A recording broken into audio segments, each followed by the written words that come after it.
Hello दोस्तों, good morning, नमस्कार। आप सभी का स्वागत है आप सभी के अपने यूट्यूब चैनल परीक्षा की शिक्षा में। आई होप कि आप सभी अच्छे होंगे, अपनी तैयारी बढ़िया तरीके से चल रही है। जो बच्चे क्लास में फर्स्ट टाइम पहली बार नए बच्चों को बता दिया हमारे यहाँ की बीएड प्रवेश परीक्षा 2024 का आपकी तैयारी है कंप्लीट बेसिस पे करवाई जाए। तो जिसे भी तैयारी सारी पूरी पूरी करनी है, चैनल को जो है सब्सक्राइब करके हमारे साथ जुड़ जाइए। उसका बगल में बेल आइकन है, उसको आप सभी लोग ऑन कर लेंगे, ठीक है। क्लास का जो समय है, जीके जीएस की जो क्लासेस देख ले सुबह 10 बजे डेली आपको हमारे यहाँ पे देखने को मिलती है। रीजनिंग की जो क्लासेस आती है दोपहर को 1 बजे आपको कर दी गई, पहले 2 बजे आपको देखने को मिलती थी, अब जो है दोपहर को 1 बजे आपको देखने को मिलेगी। कला वर्ग की जो क्लासेस आती है देखिए शाम को 4 बजे, और जो हिंदी की क्लासेस आती है शाम को 7 बजे हमारे चैनल पर आप सबको देखने को मिलती है, ठीक है।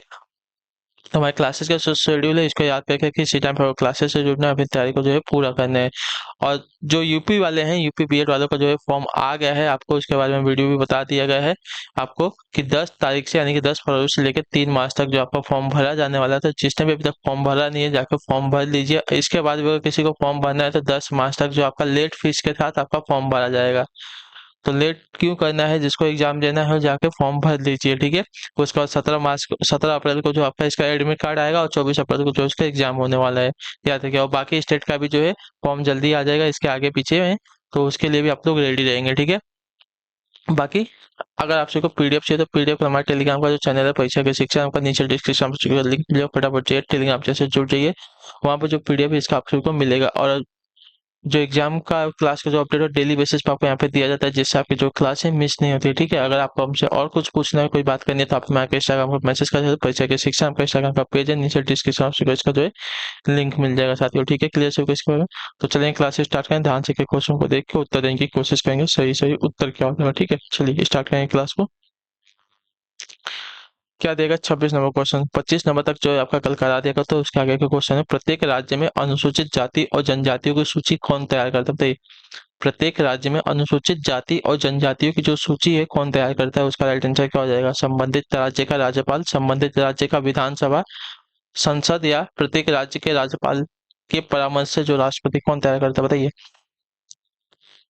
तो देखिए, प्रत्येक राज्य में अनुसूचित जाति और जनजातियों की जो सूची है प्रत्येक राज्य के राज्यपाल के परामर्श से जो है राष्ट्रपति करता है। तो जो आपका दिया गया यहाँ पे टी वाला विकल्प आपका यहाँ पे राइट आंसर, ठीक है। क्लियर से इसके बारे में। अगले क्वेश्चन बढ़ेंगे, ध्यान से देखेंगे। आपका 27 नंबर प्रश्न उत्तर देंगे राइट आंसर को। भारतीय संविधान में 3 सूचियों की व्यवस्था कहाँ से ली गई है, बताइए।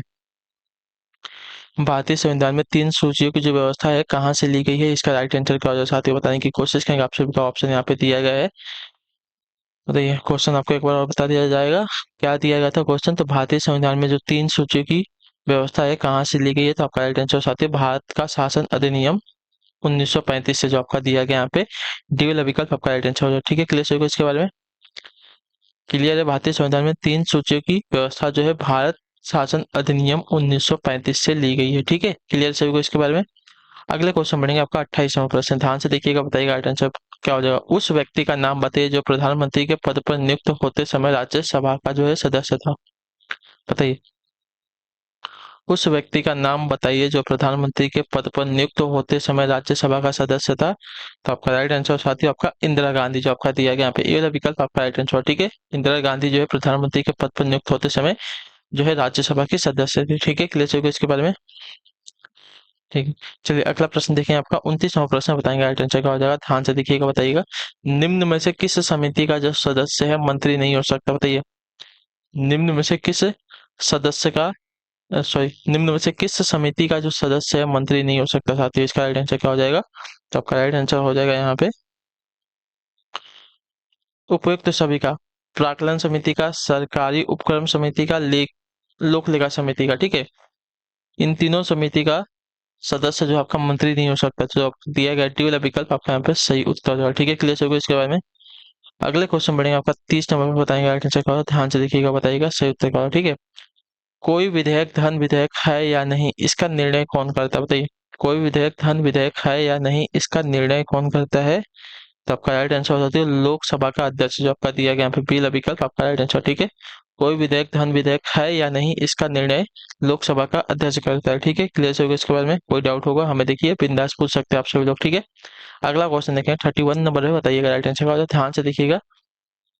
वेंट्रिकल से प्रति मिनट निष्कासित रक्त की मात्रा कहलाती है क्या, बताइए। वेंट्रिकल से प्रति मिनट निष्कासित रक्त की जो मात्रा है क्या कहलाती है साथियों, इसका राइट आंसर क्या हो जाएगा।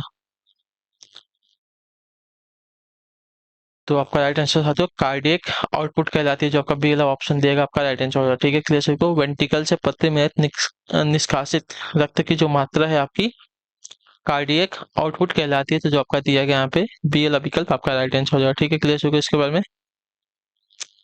चलिए अगला प्रश्न देखें, आपका 32 नंबर प्रश्न बताएंगे राइट आंसर का। हृदय के निर्गत यानी कि हृदय के आउटपुट का सामान्य मान क्या है? बताइए।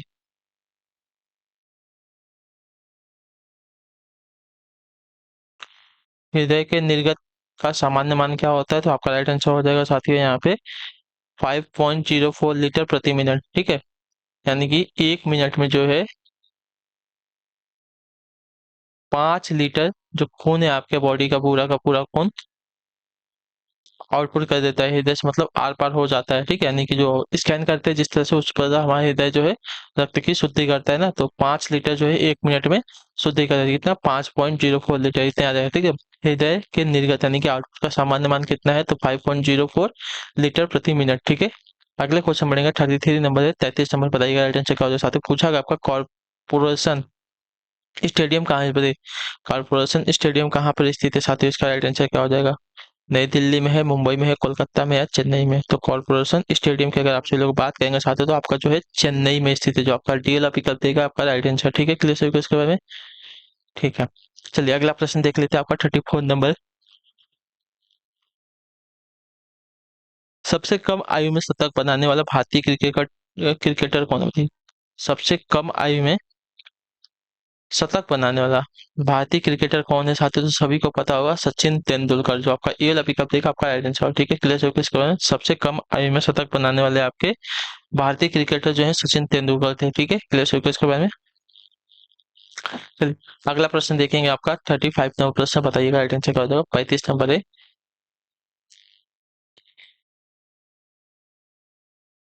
AASPERD परीक्षण युवा में रिक्त स्थान की माप करने से संबंधित है। AASPERD परीक्षण युवा में रिक्त स्थान की माप करने से संबंधित है। किसकी माप करने से संबंधित है? तो आपका राइट है मोटर फिटनेस की, जो आपका दिया गया यहाँ पे पी वाला विकल्प आपका राइट है। ठीक है, AASPERD जो है परीक्षण युवा में मोटर फिटनेस की माप करने से संबंधित होते हैं, तो जो आपका दिया गया यहाँ पे बी वाला विकल्प आपका राइट आंसर। ठीक है, क्लियर होगा इसके बारे में। चलिए अगले क्वेश्चन बढ़ेंगे, आपका 36 नंबर बताएंगे राइट आंसर क्या होगा। ईडन गार्डन कहाँ अवस्थित होते हैं? ईडन गार्डन जो है कहाँ पर अवस्थित है? तो ईडन गार्डन की अगर बात करना चाहते हो, तो ईडन गार्डन जो आपका देखिए कोलकाता में सॉरी आपका क्या है, ये प्ले ग्राउंड, इतने याद रखिएगा। ठीक है, क्रिकेट ग्राउंड हो गया, फुटबॉल ग्राउंड, तो ईडन गार्डन क्या है? आपका गार्डन नहीं है, आपका कोलकाता में आपका प्ले ग्राउंड, इतने याद रखेंगे। ठीक है, तो जो आपका डी वाला विकल्प देगा आपका यहाँ पे राइट आंसर। ठीक है, क्लियर सभी इसके बारे में। चलिए अगले क्वेश्चन बढ़ेंगे 37 नंबर पर, ध्यान से देखिएगा, बताइएगा राइट आंसर का। ओलंपिक ध्वज पर अंकित 5 छल्ले किसके प्रतीक है? बताइए।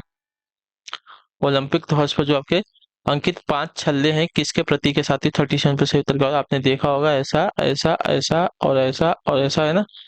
कोई हमको पूछा है कि अंकित जो है 5 छल्ले किसके प्रतीक के साथ थी हो, तो आपका राइट आंसर हो जाएगा साथियों यहाँ पे 5 महाद्वीपों के, जो आपका दिया गया यहाँ पे ए वाला विकल्प आपका राइट आंसर। ठीक है, ओलंपिक ध्वज पर अंकित 5 छल्ले जो है 5 महाद्वीपों के प्रतीक है, तो जो आपका ये वाला विकल्प देगा 37 पे आपका सही उत्तर। ठीक है, क्लियर हो गया इसका। अगले क्वेश्चन बढ़ेगा 38 नंबर उत्तर देंगे आंसर का। एशियाई खेलों का उद्देश्य क्या है? बताइए। एशियाई खेलों का उद्देश्य क्या है? तो एशियाई खेलों का उद्देश्य है हमेशा आगे की ओर, जो आपका ये वाला विकल्प देगा आपका राइट आंसर। ठीक है, क्लियर हो गया इसका। एशियाई खेलों का उद्देश्य है हमेशा आगे की ओर। ठीक, चलिए अगले क्वेश्चन बढ़ेंगे, आपका देंगे 39 नंबर, बताइएगा राइट आंसर का। आइडल्स नामक प्रसिद्ध पुस्तक के लेखक कौन थे? आइडल्स नामक प्रसिद्ध पुस्तक के लेखक कौन है? कपिल देव है, अजित वाडेकर है, सुनील गावस्कर है, या फारूक इंजीनियर है? कौन है? तो आइडल्स नामक प्रसिद्ध पुस्तक के लेखक आपके सुनील गावस्कर हैं, तो जो आपका दिया गया यहाँ पे सी वाला विकल्प आपका राइट आंसर। ठीक है, क्लियर होगा इसके बारे में। ठीक है, चलिए अगला क्वेश्चन देखेंगे, आपका 40 नंबर प्रश्न, ध्यान से देखिएगा, उत्तर दीजिएगा राइट आंसर का। वह पहला भारतीय खिलाड़ी कौन था जिसने अंतर्राष्ट्रीय टेस्ट क्रिकेट में हैट्रिक की थी? बताइए। वह पहला भारतीय खिलाड़ी कौन था? ठीक है, वह पहला भारतीय खिलाड़ी कौन था जिसने अंतर्राष्ट्रीय टेस्ट क्रिकेट में जो है हैट्रिक की थी साथियों? इसका राइट आंसर क्या हो जाएगा? तो आपका राइट आंसर साथियों हरभजन सिंह, जो आपका दिया गया यहाँ पे पी वाला विकल्प आपका राइट आंसर। ठीक है, क्लियर होगा इसके बारे में। चलिए अगला क्वेश्चन देखेंगे, आपका जो बताएंगे 41 नंबर है, ध्यान से देखिएगा, बताइएगा राइट आंसर का। अध्यात्म अध्यक्षात्मक शासन का सैद्धांतिक आधार है, क्या बताइए? अध्यक्षात्मक शासन का सैद्धांतिक आधार क्या है? तो आपका राइट आंसर हो जाएगा साथियों यहाँ पे शक्तियों का पृथक्करण, जो आपका दिया गया यहाँ पे बी वाला विकल्प आपका राइट आंसर। ठीक है, अध्यक्षात्मक शासन का सैद्धांतिक आधार आपका शक्तियों का पृथक्करण है, तो जो आपका दिया गया यहाँ पे बी वाला विकल्प आपका यहाँ पे राइट आंसर हो जाएगा। ठीक है, क्लियर हो गया इसके बारे में। चलिए अगले क्वेश्चन बढ़ेंगे, ध्यान से देखेंगे। आपका 42 नंबर पे बताएंगे राइट आंसर क्या हो जाएगा। राज्य एक आवश्यक बुराई है, यह कथन किस विचार धारा से संबंधित है? राज्य एक आवश्यक बुराई है, यह कथन जो है किस विचारधारा से संबंधित है? इसका राइट आंसर क्या हो जाएगा? तो राज्य एक आवश्यक बुराई है, यह कथन जो है आपका व्यक्तिवाद विचारधारा से संबंधित है, जो आपका दिया गया यहाँ पे बी वाला विकल्प 42 पे आपका राइट आंसर। ठीक है, क्लियर हो इसके बारे में। ठीक है, राज्य एक आवश्यक बुराई है, यह कथन जो है आपका व्यक्तिवाद विचारधारा से संबंधित है। अगले क्वेश्चन नंबर 43 नंबर पर ध्यान से देखिएगा, बताइएगा राइट आंसर। नाजीवाद का जनक कौन था, बताइए? नाजीवाद का जनक कौन था? तो आपका राइट आंसर होगा साथ ही यहाँ पे हिटलर था। सभी को पता होगा, तो जो आपका नहीं पता है जिसको याद कर लीजिए, नाजीवाद का जनक आपका हिटलर था। ठीक है, क्लियर। तो आपका दिया गया यहाँ पे बी वाला विकल्प आपका राइट आंसर होगा। ठीक है, क्लियर हो गया इसके बारे में। अगला क्वेश्चन बढ़ेगा आपका 44 नंबर है, ध्यान से देखिएगा उत्तर देगा, बताइएगा राइट आंसर का। संयुक्त राष्ट्र संघ की सुरक्षा परिषद में अस्थायी सदस्यों की कुल संख्या कितनी, बताइए? संयुक्त राष्ट्र संघ की सुरक्षा परिषद में अस्थायी सदस्यों की कुल संख्या कितनी है? तो आपका सही उत्तर हो जाएगा साथी यहाँ पे 5 है, जो आपका दिया गया यहाँ पे ये वाला विकल्प आपका राइट आंसर। ठीक है, संयुक्त राष्ट्र संघ की सुरक्षा परिषद में अस्थायी सदस्यों की कुल संख्या आपकी कुल 5 है। ठीक है, क्लियर है। चलिए अगले क्वेश्चन बढ़ेंगे, ध्यान से देखें। आपका 45 नंबर है, उत्तर दीजिएगा राइट आंसर। इनमें से किसने जो है पोर्ट्स कोल्ब का सिद्धांत दिया था, बताइए? इनमें से किसने जो है पोर्ट्स कोल्ब का सिद्धांत दिया था? तो पोर्ट्स कोल्ब का सिद्धांत इसमें से दिया था साथियों आपका लूथर गुलिक ने। लूथर गुलिक ने, तो जो आपका दिया गया यहाँ पे पी वाला विकल्प आपका राइट आंसर। ठीक है, पोर्ट्स कोल्ब का सिद्धांत दिया था लूथर गुलिक ने। ठीक है, क्लियर सभी को इसके बारे में। चलिए अगले क्वेश्चन बढ़ेगा आपका 46 नंबर पर, ध्यान से देखिएगा, बताइएगा राइट आंसर। 1 किलोबाइट किसके समान होता है, बताइए? 1 किलोबाइट जो है किसके समान होता है? तो 1 किलोबाइट जो आपका समान होता है साथ 1024 यानी कि 1024 बाइटों के बराबर। ठीक है, याद रखिएगा 1 किलोबाइट जो आपका 1024 बाइटों के बराबर होता है, तो जो आपका दिया गया यहाँ पे पी सी वाला विकल्प आपका राइट आंसर। ठीक है, क्लियर है इसके बारे में। चलिए अगला प्रश्न देख लेते हैं, क्या दिया गया है, ध्यान से देखिए। डेस्कटॉप छपाई के लिए आमतौर पर किस प्रिंटर का जो है प्रयोग किया जाता है? डेस्कटॉप छपाई पर अच्छा डेस्कटॉप छपाई के लिए आमतौर पर किस प्रिंटर का जो है प्रयोग किया जाता है? तो आपका राइट आंसर होगा साथ ही यहाँ पे लेजर प्रिंटर का, जो आपका दिया गया सी वाला विकल्प आपका राइट आंसर। ठीक है, डेस्कटॉप छपाई के लिए आमतौर पर जो है प्रिंटर किस प्रिंटर का? तो लेजर प्रिंटर का जो है प्रयोग किया जाता है, इतना याद रखिए। ठीक है, क्लियर सभी को इसके बारे में। डेस्कटॉप छपाई के लिए ठीक लेजर प्रिंटर का उपयोग किया जाता है। अगले क्वेश्चन बढ़ेगा आपका, देखें 48 नंबर है, ध्यान से सुनिएगा, आंसर बताइए। माइक्रोसॉफ्ट है क्या, बताइए? माइक्रोसॉफ्ट आपका क्या है? तो देखिए माइक्रोसॉफ्ट जो आपकी है सॉफ्टवेयर विकास करने वाली एक संस्था है, यानी कि एक कंपनी है, तो जो आपका दिया गया यहाँ पे ये बी वाला विकल्प आपका राइट आंसर। ठीक है, क्लियर इसके बारे में। माइक्रोसॉफ्ट जो है सॉफ्टवेयर विकास करने वाली एक संस्था है। ठीक, अगला क्वेश्चन है 49 नंबर है, ध्यान से देखिएगा, बताइएगा। इलेक्ट्रॉनिक कंप्यूटर का आविष्कार किसने किया, बताइए? इलेक्ट्रॉनिक कंप्यूटर का आविष्कार किसने किया है? तो आपका राइट आंसर हो जाएगा साथियों यहाँ पे मोचले एवं एकर्ट ने। ठीक है, इलेक्ट्रॉनिक कंप्यूटर का जो आविष्कार है मोचले एवं एकर्ट ने किया था, तो जो आपका दिया गया यहाँ पे ए वाला विकल्प 49 पे आपका राइट आंसर। ठीक है, क्लियर है इसके बारे में। अगला क्वेश्चन ध्यान से देखिएगा, बताइएगा राइट आंसर का। 50 नंबर है, उत्तर दीजिएगा।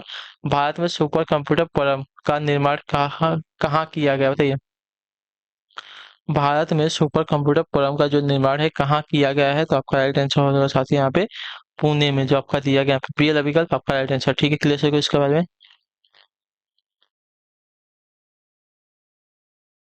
चलिए तो इसी के साथ जो आपकी क्लास है आज की यहीं पे कंप्लीट होती है, जीके जीएस की। आई होप कि आपको जो क्लास है अच्छी लगी। अच्छी क्लास को लाइक करें, चैनल पर पहले चैनल को सब्सक्राइब, और हमें जो है कमेंट में अपनी राय जो है क्लास के बारे में जरूर देंगे। ठीक है, तो हम आपसे मिलते हैं आपकी अगली क्लास में, तब तक के लिए टाटा बाय बाय, जय हिंद जय भारत। आपसे क्लास से जुड़ने के लिए बहुत बहुत ही धन्यवाद साथियों।